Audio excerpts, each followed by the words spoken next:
நாம் டீசல் பேருந்துகளை வாங்குகின்ற பொழுது இருக்கின்ற அதனுடைய விலையை விட கிட்டத்தட்ட 4 மடங்கு அதிக விலை கொண்டது மின்சார பேருந்து. எனவே அவ்வளவு விலை உயர்ந்த பேருந்துகளை வாங்குகின்ற போது அதை பராமரிப்பதற்கான பணியாளர்கள் நம்மிடத்தில் இல்லை. நம்மிடத்தில் இருப்பவர்கள் டீசல் பேருந்துகளை பராமரிக்கக்கூடியவர்கள். இது மின்சார பேருந்து. இதில் இருக்கின்ற ஒவ்வொரு சின்ன சர்க்கியூட் கூட மிகுந்த விலை மதிப்பு மிக்கது. எனவே அதை பராமரிக்கின்ற பொழுது ஒரு சிறு தவறு இருந்தாலும் பெரிய அளவில் நஷ்டம் ஏற்படக்கூடிய வாய்ப்பு இருக்கிறது. அதனால் தான் இது ஒப்பந்த அடிப்படையில் இயக்கப்படுகிறது. அதனால் பேருந்தை தயாரிக்கின்ற நிறுவனத்தின் சார்பாகவே அவர்களே இந்த பேருந்துகளை பராமரித்து இயக்குகிறார்கள். எனவே அரசிற்கு இது ஒரு பெரும் சுமையை குறைக்கின்ற நடவடிக்கையாக.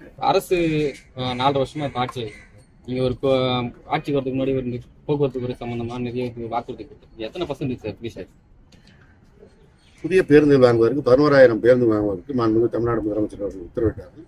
கிட்டத்தட்ட 5,000 பேருந்துகள் இப்போது புதிய பேருந்துகள் பயன்பாட்டிற்கு வந்துவிட்டது. மீத பேருந்துகள் தயாரிப்பு நிறுவனத்திலிருந்து படிப்படியாக வந்து கொண்டிருக்குது. நீங்களே பார்த்துருப்பீங்க, ஏற்கனவே ஓடிய பேருந்துகள் எல்லாம் புறநகர் பேருந்துகள் மஞ்சள் நிற பேருந்துகளாக மாற்றப்பட்டிருக்கிறது. நகர் பேருந்துகள் நீல நிற பேருந்துகளாக மாற்றப்பட்டிருக்கிறது. மாநகரத்திலும் அதே போல தாழ்தர பேருந்துகள் புதிதாக நடைமுறைக்கு வந்திருக்கிறது. இப்போது மின்சார பேருந்துகள் வந்திருக்கிறது.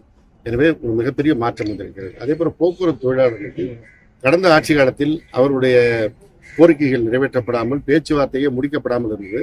அந்த ஊதிய ஒப்பந்த பேச்சுவார்த்தை நம்முடைய மாண்புமிகு தமிழ்நாடு முதலமைச்சர் தளபதி மு.க. ஸ்டாலின் அவர்கள் ஆட்சிக்கு வந்த பிறகுதான் நிறைவேற்றப்பட்டது. என்ன சொல்லணும்னா 3 வருடத்தில் முடிய வேண்டிய பேச்சுவார்த்தையை அதிமுக ஆட்சி காலத்தில் 5 ஆண்டுகளும் பேசி முடிக்காமல் இழுத்தடித்து இடைக்கால நிவாரணத்தை அறிவித்துவிட்டு போயிட்டார்கள். அந்த பேச்சுவார்த்தையும் திராவிட முன்னேற்ற கழக அரசு அமைந்துதான் முடிவுற்றது.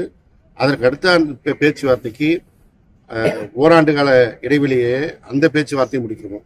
இதுவரை தமிழக அரசு வரலாற்றில் ஒரு ஆட்சி காலத்தில் 2 ஊதிய ஒப்பந்த பேச்சுவார்த்தைகளை முடித்தது மாண்புமிகு தமிழ்நாடு முதலமைச்சர் தளபதி மு.க. ஸ்டாலின் தலைமையிலான ஆட்சிதான். அதிலும் முதல் பேச்சுவார்த்தையில் 5% பதவி உயர்வு சம்பள உயர்வும், அடுத்த பேச்சுவார்த்தையில் 6% சம்பள உயர்வும் வழங்கப்பட்டு நம்முடைய போக்குவரத்து தொழிலாளர்கள் மனநிறைவோடு பணியாற்றுகின்ற வகையில் மாண்புமிகு முதலமைச்சர் அவர்கள் அந்த நடவடிக்கையை மேற்கொண்டார்.